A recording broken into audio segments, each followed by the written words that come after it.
This week's edition of Navigate Your Wealth. I'm Rebecca Powers. So happy to be with you again. And of course, with our hosts of this show who sponsor it, Compass Financial, Karen Stawicki and Samantha Irish. Great to see you. Great to be back. Thank you so much. We always have so many emails. You're kind of the hit of this studio. So a lot of people were asking, is Roth or Roth IRA the same thing? Are they different? And what's the answer? Great question. Well, a Roth is actually a Roth IRA. I think the question that they maybe wanted to ask is an IRA different than a Roth IRA? Gotcha. Okay. So originally, IRAs were the first things that were created to allow someone to make a contribution against their earned income, take that contribution as a deduction, and put it into an account that would grow with the original contribution plus the earnings tax deferred. Okay. So tax benefit on the front end, tax deferred. But when you take the money out at retirement, and there's a limit there, 59.5, the IRS sets all kinds of limits for us, then that income is 100% taxable wherever you fall in whatever income bracket you're in. 401ks were the corporate opportunity to find benefit plans, of course, our pensions.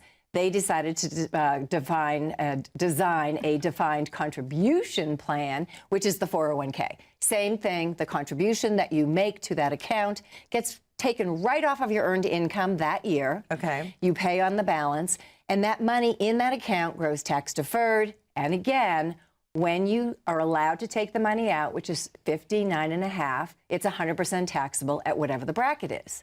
Now, everybody's told by their CPA, who's encouraging them to put as much money away as you can now while you're in your highest tax bracket years, to do that. Because, one, he lowers your tax burden today on the tax return, so he or she is doing their job. Right. Right? But they're not looking at the big picture, because down the road, everybody thinks they're going to be in a lower tax bracket. But did anybody guarantee that or put it in writing for you? No. And we don't know. I don't have a crystal ball. Right. And I would guess with the way things are and the deep debt that our country's in, I don't think it's going to go much lower, right? What would you guess? I mean, listen, we have a national debt that's through the roof, a government that can't stop spending money, and we are going to have to find a way out. We do not know where taxes are going, but I do think that one of the ways that we're going to be able to take care of the debt is by taxing the people. Now, here's the thing.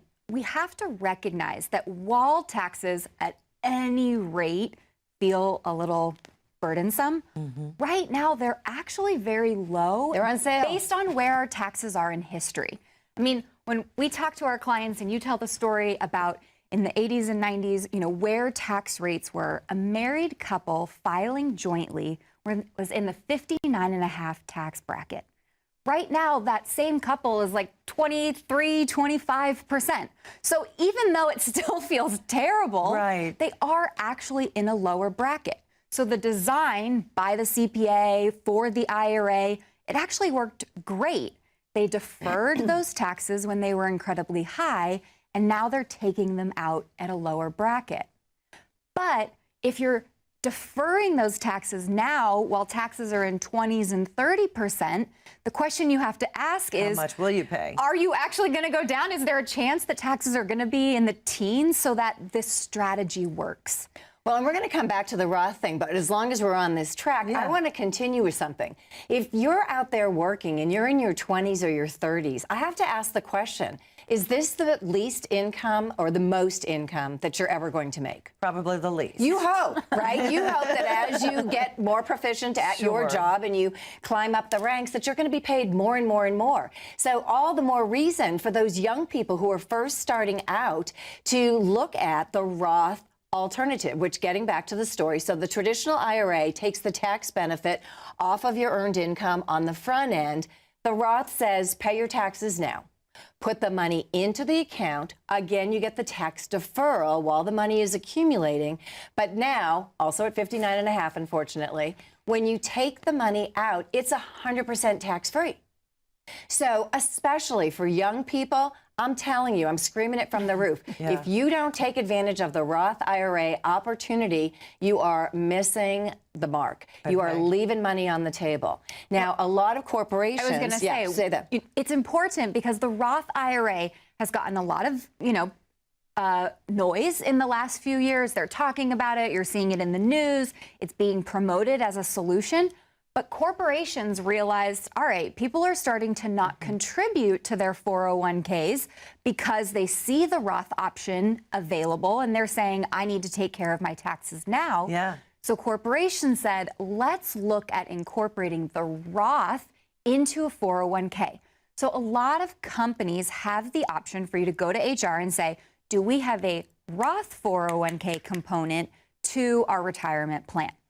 If you do that through your corporation, your contributions will go in after tax dollars. So you'll pay the tax now, but again, it will grow tax deferred, no taxes on it, and then you'll be able to take the money out tax-free. Now, your corporation's match, if they do that for you, that will remain on the traditional 401k side. They want to get their tax deduction. Right. Gotcha. They're like, that's listen. okay. So when you get your statement, it'll show. You'll have two pieces. It'll show the Exactly. different pieces and That's right. parts. Okay, so when you talk about Roth conversions, is it only advantageous when you hit 59 and a half? Great question. So here's a couple of things to note. First of all, if you don't have a corporate 401k Roth component, then you're looking at how am I going to get that tax-free money that Karen and Sam keep talking about is so great. There's only a couple of ways. Of course, making a Roth contribution is one. The IRS loves their limits, and so there's limits here too.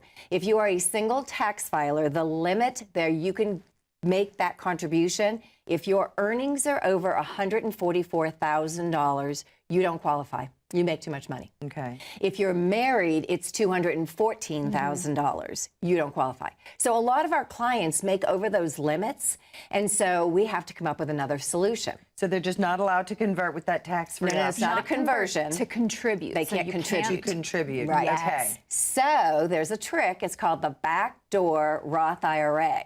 What we would encourage them to do is to put the money into an IRA and then convert it to a Roth. It's literally done in a 12-month, put it in, take it out, put it in, take it out. But the Like a only turnstile. way, that's right, because anybody can do a Roth conversion. So to your point, not 59 and a half, Gotcha. any age, any income. Years ago, if you had $100,000 of income, you were disqualified, but they eliminated that in 2008, I believe. Okay. So anybody can do a Roth conversion. So for that individual who earns too much income, you can still get a Roth, you just have to backdoor it. Okay. Okay, so that's one way to do it. The other, of course, is when you have IRAs. Anybody can do a conversion. You do not have to wait until 59 and a half. There is no 10% premature distribution penalty for doing a Roth conversion at any age at any time. So if you have, let's just use that example of the couple we talked about on another show. They had 8 different 401ks at different companies. We could have taken any of those 401ks, rolled them over to an IRA. You got to make that step first. No tax on the rollover to an IRA. And then we could have done a conversion on that IRA, all of it or part of it, into a Roth. That's taxable.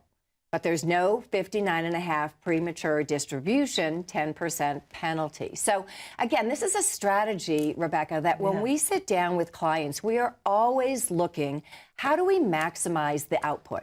How do we begin with the end in mind? Because the end is to have as much spendable money as you can and pay as little taxes that is legally possible and keeps you out of jail as is humanly possible. So in doing that, there's all kinds of fun strategies that we come up with to help do that. But Roth conversion is certainly a good option to consider.